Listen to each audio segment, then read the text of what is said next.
반갑습니다. 붓다의 복과 지혜입니다. 오늘 이 자리에 함께 해주신 모든 분들께 깊이 감사드립니다. 부처님의 가르침은 언제나 길을 잃은 우리에게 등불이 되어 주십니다. 그 길을 올곧게 안내해 주신 분들을 우리는 스님이라 부르는데, 이는 단순한 호칭이 아니라 스승님의 준말로 곧 부처님의 참뜻을 전하는 살아있는 가르침을 상징합니다. 오늘 이 시간은 그 이름 속에 담긴 진리와 우리 수행의 근본이 되는 계율과 전통을 다시 한번 마음에 새겨보는 시간이 되기를 바랍니다. 자, 그럼 스님이란 스승님의 준말로 보는 것이 맞을 것 같아요. 그 여정을 함께 해볼까요? 옛날에 한 제자가 부처님 곁을 떠나지 않고 늘 따라다니며 묻곤 했습니다. 세존이시여, 저희들은 왜 스승님을 그토록 존경해야 합니까? 그저 법만 배우면 되는 것 아닙니까? 부처님께서는 미소를 지으시며 손에 든 등을 가리키셨습니다. 등불은 불꽃이 꺼지면 아무런 빛을 낼 수 없다. 그러나 불꽃만으로도 길을 밝힐 수는 없다. 등잔과 불꽃이 함께 있을 때 비로소 길이 환해지지. 제자는 잠시 고개를 갸웃하다가 곧 깨달았습니다. 아, 부처님 말씀은 법이 불꽃이라면 스승님은 등잔과 같은 존재라는 뜻이군요. 불꽃을 살리고 지켜주어야 길이 끝까지 이어지는 것이군요. 부처님께서 고개를 끄덕이셨습니다. 그렇다. 스승은 단지 가르침을 전하는 사람이 아니라 법이 꺼지지 않도록 몸으로 지키고 보여주는 사람이다. 그래서 너희가 스승님을 공경하는 것은 곧 법을 공경하는 것이니라. 이때부터 제자들은 부처님의 제자들을 단순히 승이라 부르지 않고 가르침을 전해주는 존귀한 스승님이라는 뜻에서 스님이라 높여 불렀다는 전승이 전해집니다. 부처님께서 열반에 드신 후 제자들 사이에서는 가르침을 어떻게 지켜야 하는가가 큰 화두가 되었습니다. 그때 가장 먼저 강조된 것이 바로 계율이었습니다. 어느 날 제자들이 부처님께 여쭈었습니다. 세존이시여, 부처님께서 계시지 않을 때 저희가 무엇을 의지해야 합니까? 부처님께서는 조용히 말씀하셨습니다. 너희는 법과 계율을 스승으로 삼으라. 계율은 너희가 방황하지 않도록 지켜주는 다리요. 법은 저 건너 진리의 땅으로 인도하는 길이니라. 이 말씀은 훗날 불교의 중요한 뿌리가 되었습니다. 그 길을 계승하여 중국에서는 도선율사 596년에 태어나셨어 667년에 입적하신 큰 스승이 나타났습니다. 그는 남산에 머물며 삼귀의 귀의와 오개살생 도둑질 거짓말 싸움 음주 금지를 중심으로 한 계율의 철저한 실천을 중시했습니다. 도선율사는 제자들에게 이렇게 가르쳤습니다. 계율은 우리를 속박하는 쇠사슬이 아니라 자유롭게 하는 열쇠이다. 계율을 지킬 때 마음은 물처럼 맑아지고 그 맑은 마음 위에 지혜와 자비가 꽃처럼 피어난다. 그의 가르침에 따라 남산율종이 창시되었고 이는 단순한 규칙이 아니라 부처님의 참뜻, 즉 자비와 지혜를 세상 속에서 살아내는 길로 자리 잡게 되었습니다. 중국뿐 아니라 한국 불교에도 큰 영향을 미친 이 전통은 오늘날까지도 수행자들이 지켜야 할 중요한 토대가 되었습니다. 계율은 속박이 아니라 자유의 열쇠이다. 계율을 지키는 마음 위에 자비와 지혜가 꽃처럼 핀다. 삼기와 오개는 불자에게 주어진 가장 첫 번째이자 마지막 약속이다. 계율을 따른다는 것은 부처님을 삶 속에서 모시는 일이다. 진정한 스님은 계율을 몸으로 실천하는 스승이다. 율종의 길은 법을 보존하는 길이자 마음을 맑히는 길이다. 계율 없는 수행은 뿌리 없는 나무와 같다. 도선율사가 전한 율은 인간의 발을 묶은 것이 아니라 영혼의 날개를 달아주었다. 율은 법의 울타리, 자비는 법의 열매이다. 5개를 지키는 마음은 1000개의 법문보다 깊은 가르침이 된다. 계율은 우리를 보호하는 담장이 아니라 진리로 가는 다리이다. 율사는 법을 전하는 이가 아니라 법을 살아내는 이다.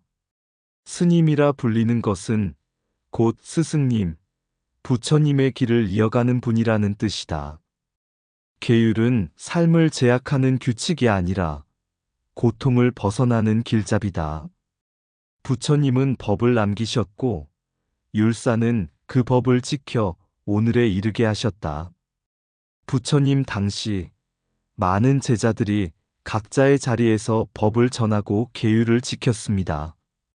사람들은 그들을 부르며 존경을 담아 다양한 호칭을 사용했습니다. 경전을 강설하며 가르침을 널리 알린 분들은 강사라 불렸고, 선정을 닦으며 깨달음을 몸소 보여주신 분들은 선사라 불렸습니다. 율을 철저히 지켜 모범이 된 분들은 율사라 불렸으며, 여러 덕목을 두루 갖춘 큰 스승들은 화상이라 불렸습니다. 이렇게 이름은 달랐으나 모두의 근본은 부처님의 말씀을 따르며 중생을 이끌어주는 길잡이였다는 데 있었습니다. 세월이 흘러 우리나라에서는 그 모든 존칭을 아우르는 말이 필요했습니다. 그때 생겨난 것이 바로 오늘날 우리가 부르는 스님이라는 말입니다.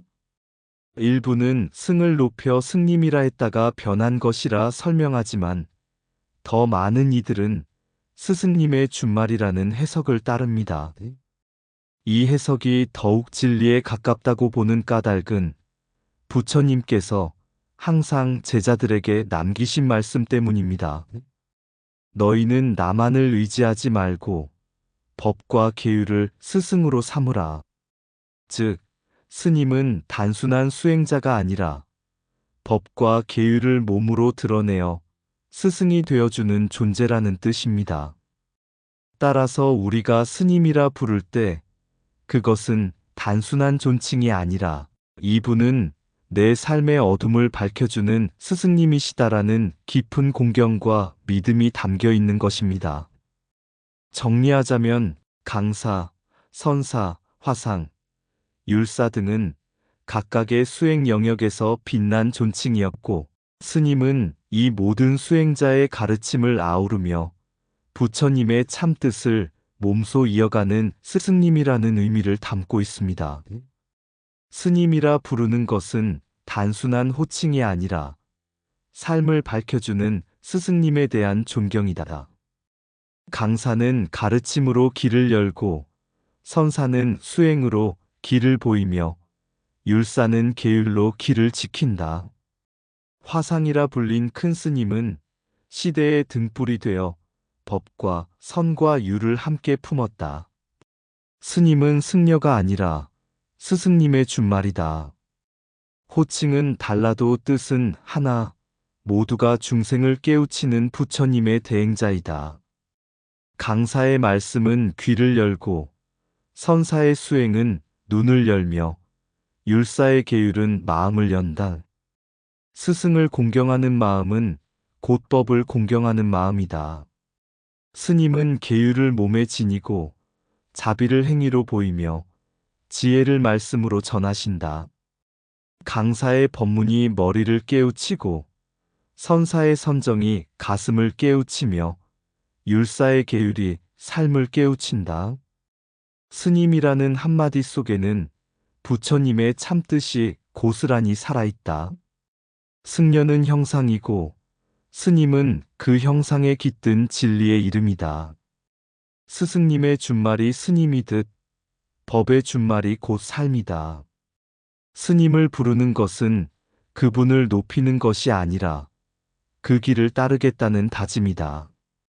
강사선사율사화상, 그 이름마다 법의 빛이 깃들어 있다.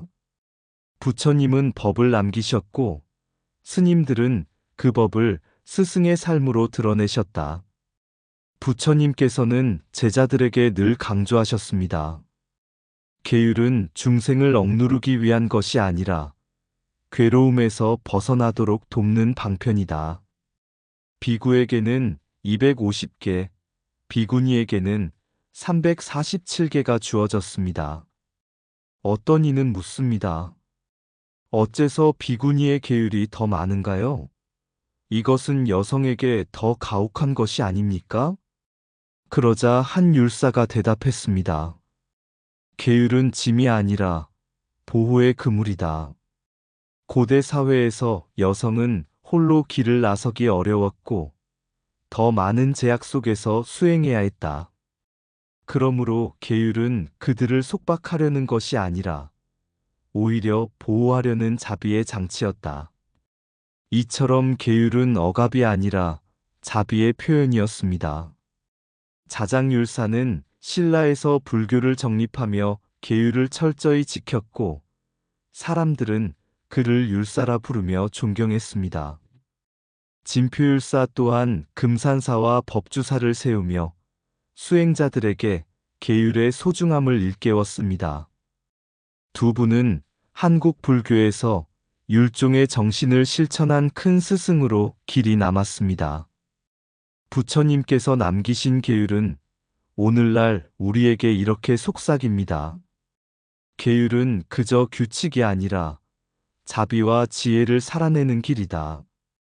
계율을 지키는 자는 부처님의 뜻을 따르는 자이며 계율을 따르는 공동체는 부처님의 법을 지켜내는 공동체이다.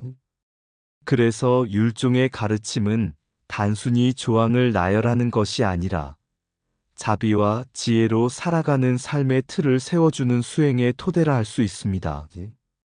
정리하면 지지계 비구 250, 비구니 347은 고대 사회의 현실을 반영하면서도 수행자를 보호하는 울타리였고 자장율 사진표율사는 한국 불교에서 계율 정신을 지켜낸 대표적 인물이었으며 계율의 본뜻은 억압이 아니라 해탈로 나아가는 길을 밝히는 부처님의 자비였습니다. 계율은 우리를 속박하는 쇠사슬이 아니라 괴로움에서 해탈로 이끄는 다리이다. 지지계는 수행자를 얽매는 법이 아니라 수행자를 보호하는 울타리이다. 비구의 250개와 비구니의 347개는 차별이 아니라 자비의 장치였다. 계율은 고대 사회의 약한 이들을 지키려는 부처님의 방편이다. 계율을 따르는 마음은 부처님의 자비를 삶으로 이어가는 길이다. 율을 지키는 자는 자신을 다스리고 율을 어기는 자는 세상을 흔든다. 계율 없는 깨달음은 뿌리 없는 나무와 같다. 율사란 법을 아는 이가 아니라 법을 살아낸 이다. 자장율사의 계율은 신라의 불심을 세웠고 진표율사의 계율은 백성을 이롭게 했다. 계율은 개인의 구속이 아니라 공동체의 평화를 지키는 망루이다. 계율은 억압이 아니라 자비의 보호망이다. 계율을 목숨처럼 지키는 이의 마음에는 두려움 대신 자유가 깃든다.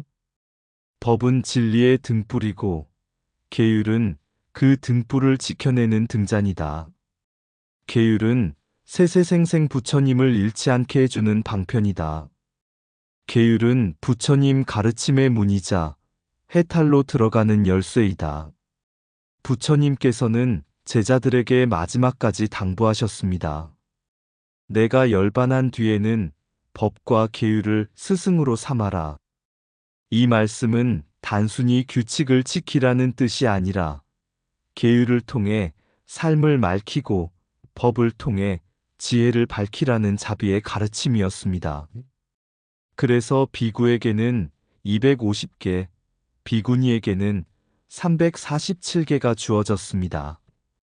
그것은 억압이 아니라 당시의 삶 속에서 수행자가 안전하게 법을 이어갈 수 있도록 마련된 자비의 장치였습니다.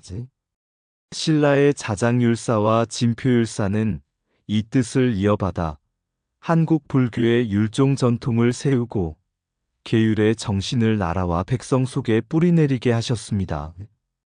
그분들의 삶은 계율을 지킨다는 것은 곧 부처님의 참뜻을 지킨다는 것임을 보여주었습니다. 오늘 우리가 스님이라 부르며 따르는 모든 스승님들 또한 그 길을 이어가는 분들입니다. 즉, 스님은 곧 계율과 자비를 몸으로 살아내는 살아있는 부처님의 가르침이라 할 수 있습니다. 그러므로 율종의 가르침은 이렇게 우리에게 속삭입니다. 계율은 나를 묶는 것이 아니라 내 마음을 해탈로 풀어주는 길이다. 계율을 따르는 자는 늘 부처님과 함께 걷는 자이다. 산사의 바람에 들려오는 소리, 그것은 종소리가 아니라 마음을 닦으라는 부처님의 가르침이네. 율을 지키는 이는 삶을 바로 세우고 계행은 곧 길 위의 등불이라. 자장율사, 진표율사, 그 이름은 세월을 넘어 맑은 강물처럼 흘러 오늘에 이르네. 스님이라 부르는 존칭 속에 스승의 마음이 깃들어 있나니 스스로 비우고 세상을 채워 중생의 고통을 나누는 길. 3기와 5개는 작은 시작일 뿐 비구의 250개, 비구니의 347개는 목숨처럼 지키는 다짐이라. 그 무게는 억압이 아니라 자유로 가는 문을 열어주는 열쇠. 그러므로 스님은 이름이 아니라 살아있는 법의 모습, 곧 스승님의 준말이여 우리 삶을 인도하는 불빛이네. 이상 붓다의 복과 지혜였습니다. 오늘도 복지구족한 날 되세요. 구독과 좋아요는 붓다의 복과 지혜를 밝히는 큰 자비의 등불이 됩니다.